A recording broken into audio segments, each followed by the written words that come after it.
Catalytic 60 day power campaign. आप सभी champions का एक बार फिर से स्वागत करता हूं आज सवेरे की ट्रेनिंग में। आज हम 8वें दिन पर पहुंच गए हैं। बीते 7 दिनों में हमने बहुत सारी बातों को सीखा, इंप्लीमेंट किया और रिजल्ट हमारे सामने है। कैसा फील हो रहा है? जो भी रिजल्ट है, जो भी आपने काम किया, जैसा भी सीखा, कैसा महसूस कर रहे हैं? कैटलिस्टिक परिवार को उत्साहित करने के लिए नीचे कमेंट सेक्शन में कमेंट करके अपना ट्रेनिंग अनुभव जरूर बताएं। पावर लेसन्स के हमने बहुत सारी बातों को जाना है। पावर लेसन्स में पहली चीज, हमेशा खुद से ईमानदार रहना, हमेशा केंद्रित होकर कार्य करना, समय से आगे देखना, समय से आगे चलने की कोशिश करना, योजना बनाना, योजना पर काम करना, स्वॉट एनालिसिस, स्वॉट मूल्यांकन करना, जोखिम उठाना। ये 7 चीजें हमने बीते समय में सीखी। अब इन 7 चीजों से आगे हम जा रहे हैं। जो आज का पावर लेसन है, यहां पर बात हम करने वाले हैं मापदंड की, बेंचमार्क की। ये मापदंड क्या होता है? इस चित्र के अंदर ध्यान से देखिए।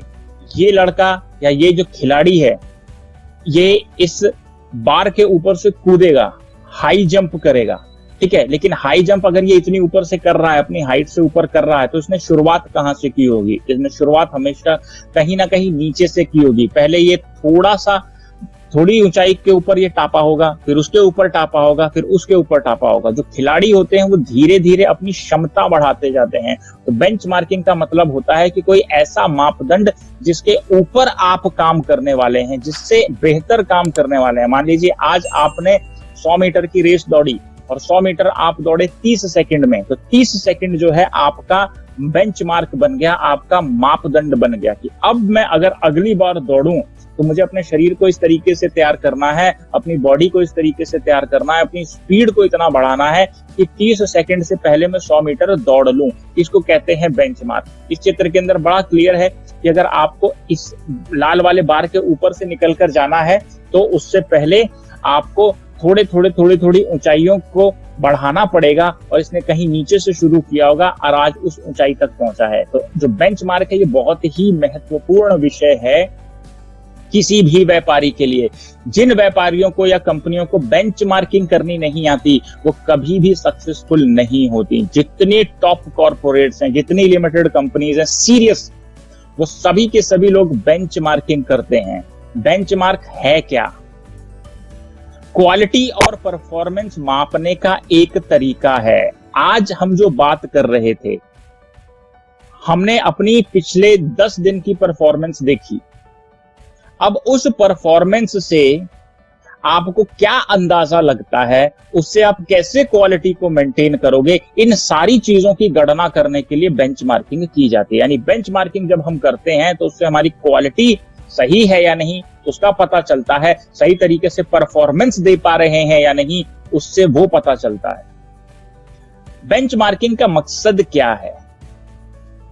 इसकी मदद से हम जान सकते हैं कि कहां और कैसे सुधार करने की आवश्यकता है। जो भी डेटा अभी आपने दिया, जो भी आप रिपोर्टिंग करते हो, उस रिपोर्टिंग से हम अंदाजा लगाते हैं कि चीजें कहां पर गड़बड़ हैं और कैसे सुधारी जाएंगी। इसलिए बेंचमार्किंग करना बहुत जरूरी है। आप खुद को भी पहले से बेहतर करने के लिए प्रेरित कर सकते हैं। मान लीजिए आज आपने एक्स परफॉर्मेंस देनी थी लेकिन आप नहीं दे पाए, अब आप उसमें देखोगे गड़बड़ कहां है। फिर अगले दिन जब आपको वाई परफॉर्मेंस देनी पड़ेगी, या अगले दिन आपने कोई और काम करना है, कोई और चीज को हासिल करना है, कोई और लक्ष्य प्राप्त करने के लिए आप मुहिम पर निकले हो, तो उसके अंदर कैसे बेहतर कर पाओगे, ये भी बेंचमार्क से ही पता चलता है। बेंचमार्किंग के फायदे क्या हैं? इसको करने से फायदा क्या होगा?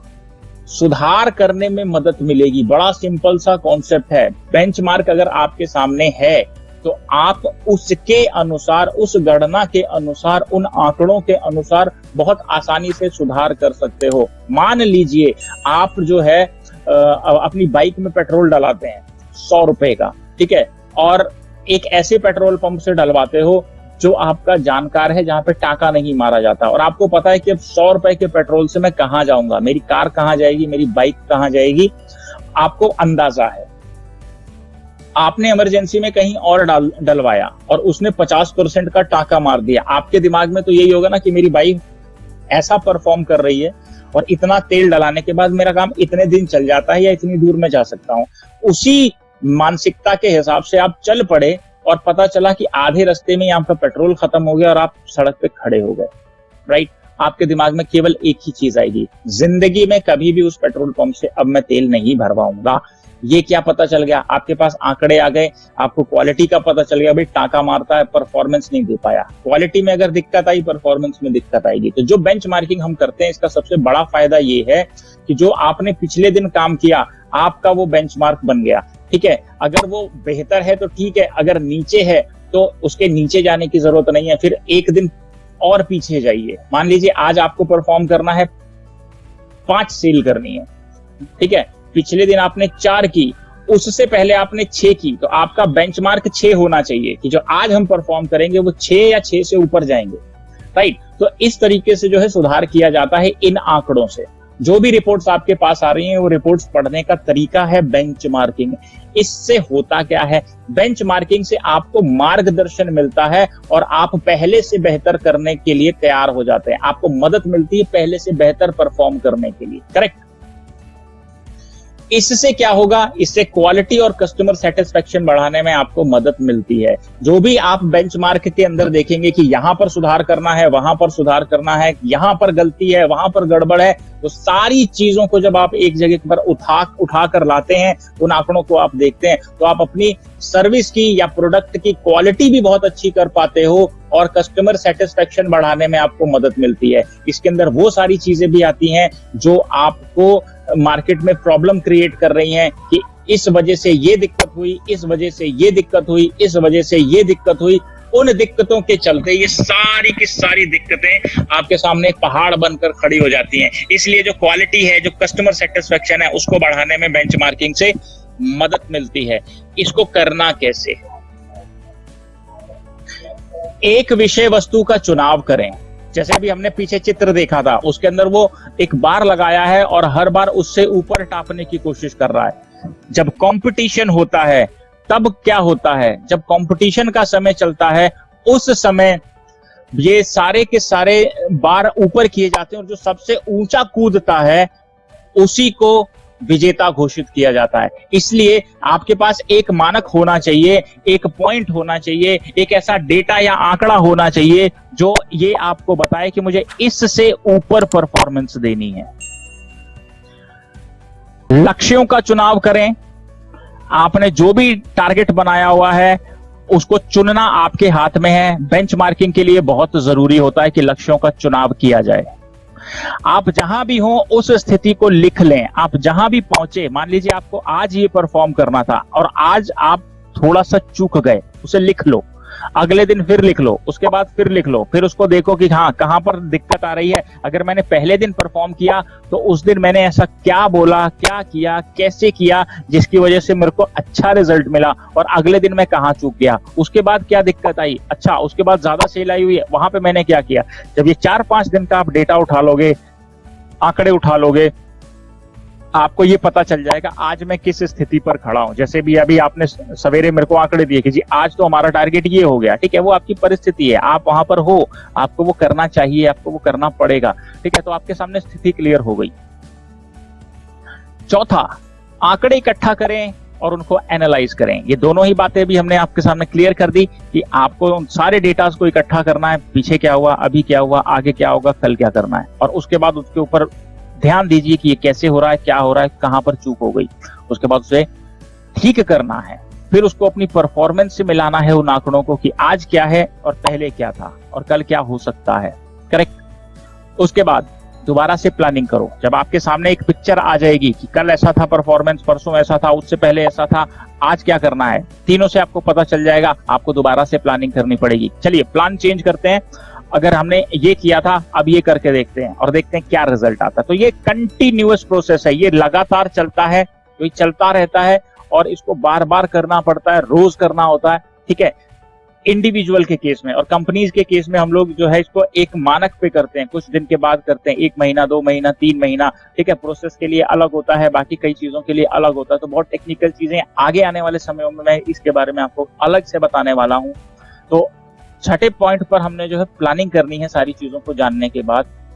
और 7वें पर क्या करना है, जो भी बदलाव करने हो करें। जैसे कल हमने बात की थी कि अगर आपकी टीम के अंदर कोई भी परफॉर्म नहीं कर पा रहा तो उसके साथ इमोशनली अटैच नहीं होइए, उसको हटाइए और उसकी जगह किसी और को रिप्लेस कीजिए। जो रणनीति आज आपकी काम नहीं कर रही है उसको चेंज कर दो, उसको फिर से चेंज कर दो। नहीं कर रही, चेंज कर दो। परफॉर्मेंस दे रही है, इस्तेमाल कीजिए। कब तक? जब तक कि वो परफॉर्म कर रही है। नहीं कर रही, उसके बाद उसको हटा दीजिए, नई रणनीति का इस्तेमाल कीजिए।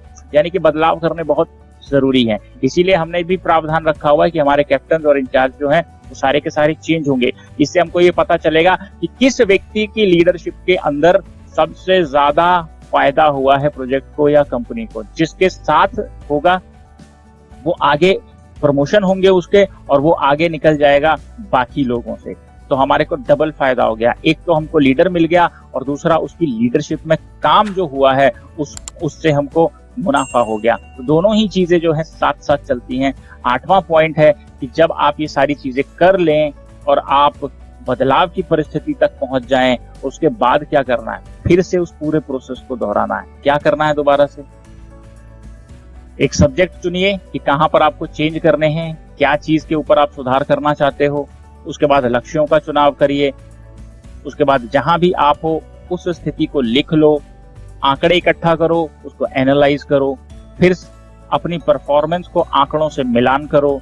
जो कुछ भी आपके सामने आता है, सुधार करना है तो सुधार करिए, दोबारा प्लानिंग की आवश्यकता है तो दोबारा प्लानिंग कीजिए, और जो बदलाव करने हैं उन बदलावों को करते जाएं।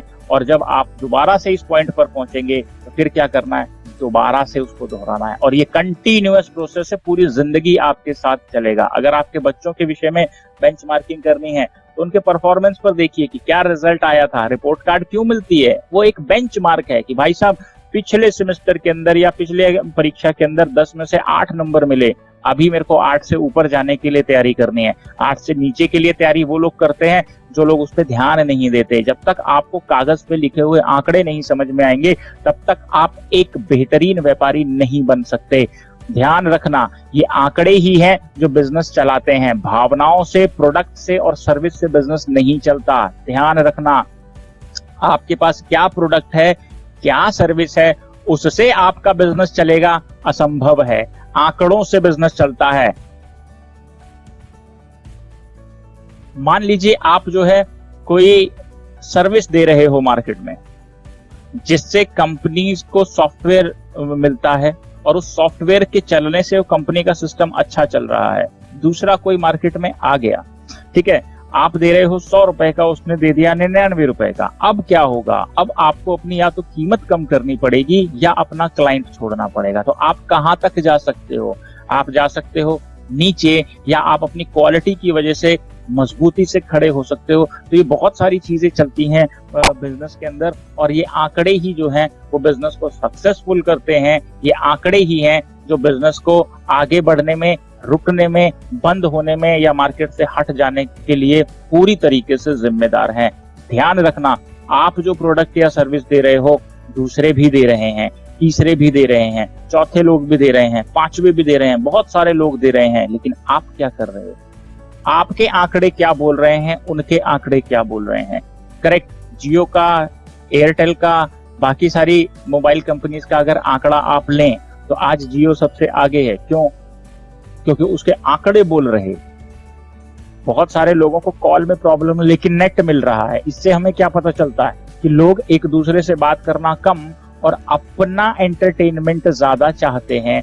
अपने आप को उन्होंने मोबाइल फोन में बंद कर लिया कि चलो जी फ्री डेटा मिल रहा है, 1.5 GB दबा के गाने सुनूंगा, बढ़िया बढ़िया फिल्में देखूंगा। फोन बात करने के लिए उनको नहीं है, ठीक है, कि चलो किसी को कॉल करना है या क्या है, उस चक्कर में नहीं है, किसी और चक्कर में गए। तो ये क्या हो गया? उससे उसके आंकड़े बढ़ गए। आंकड़े बढ़ गए तो बाकी सारी जनता वहां चली गई, ठीक है। सर्विस प्रोडक्ट यहाँ पर जो है अलग विषय बन गया, लेकिन आंकड़े चिल्ला चिल्ला कर बोल रहे हैं कि जियो आगे है, आगे है तो आगे है। करेक्ट। तो इस तरीके से बहुत सारी चीजें हमारे सामने आती हैं जिनको हमने चेंज करना, ठीक करना, बदलना है, सुधारना है, और उसके बाद फिर से जब एक विषय एक पॉइंट पर पहुंच जाए और उस पॉइंट पर पहुंचने के बाद हमारे को अगर सही से सेटिस्फाई करने वाली पोजीशन नहीं मिलती, आंकड़े नहीं मिलते, तो फिर से हमने उसको दोहराना है। तो ये बेंचमार्किंग जो है, इसको ध्यान रखिएगा, सारी जिंदगी आपके साथ चलेगी। और जितना ज्यादा आप इसके अंदर महारत हासिल करेंगे उतना बेहतर आप परफॉर्म कर सकते हैं। आपको क्या करना है, आप किस लिए हैं?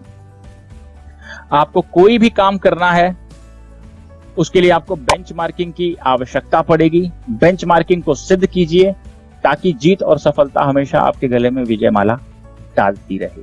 विजेता वही होता है जो अपनी गलतियों को पहचान कर ईमानदारी के साथ उसे पूरा करता है और पुरानी चीजों को छोड़ देता है और नई चीजों को एक्सेप्ट करके आगे चला जाता है। अगर आपके आंकड़े आपको रेड जोन में लेकर आ गए, आपको चेतावनी दे रहे हैं, तो आपको भावुक होने की जरूरत नहीं है, आपको बदलाव करने की जरूरत है। अगर आप अपनी टीम के साथ, जो आपने एक टीम बनाई है, उसके साथ आप भावनात्मक रूप से जुड़ गए और आपको पता चल गया कि भाई मेरी टीम में 10 लोग हैं और 10 में से 8 ऐसे व्यक्ति हैं जिन्होंने कुछ नहीं करना, ठीक है, और आपके दोस्त हैं, बचपन के दोस्त हैं, आपके स्कूल के दोस्त हैं, आपके कॉलेज के दोस्त हैं या आपके वर्क प्लेस के दोस्त हैं, तो आपने सोचा कि लिहाज कर लिया, तो आप लिहाज जैसे ही करोगे वो 8 लोग जो हैं वो कंपनी की या आपके प्रोजेक्ट की या आपके ऊपर एक लाइबिलिटी बन जाएंगे और काम तो आप कर रहे होगे लेकिन उसका फल कोई और खा रहा होगा। अगर वो 8 लोग भी उसके अंदर हेल्प कर देते तो आपकी स्पीड भी बढ़ जाती, पावर भी बढ़ जाती। तो आपको उस विषय में क्या करना है, आपको ये पता होना चाहिए कि मुझे किस पॉइंट पर किस व्यक्ति को अपने से अलग करना है। व्यापारी का मतलब एक प्रैक्टिकल व्यक्ति, भावनाएं अपनी जगह, व्यापार अपनी जगह। आज के लिए सिर्फ इतना ही। आप सभी लोगों का मैं धन्यवाद करता हूं। जो कुछ भी आज आप पूरे दिन में करने वाले हैं उसके लिए ढेर सारी शुभकामनाएं। आगे बढ़िए और सफल होइए। Thank you so much. Practical entrepreneurship या उद्यमिता से जुड़ी प्रैक्टिकल ट्रेनिंग्स, अनुभवों, नीतियों, कानूनों अथवा संबंधित जानकारियों को सबसे पहले पाने के लिए चैनल को जरूर सब्सक्राइब करें और कैटलिस्टिक परियोजना को युवाओं, भावी उद्यमियों तथा उद्यमियों तक पहुंचाने के लिए जरूर शेयर करें और अपना महत्वपूर्ण योगदान दें।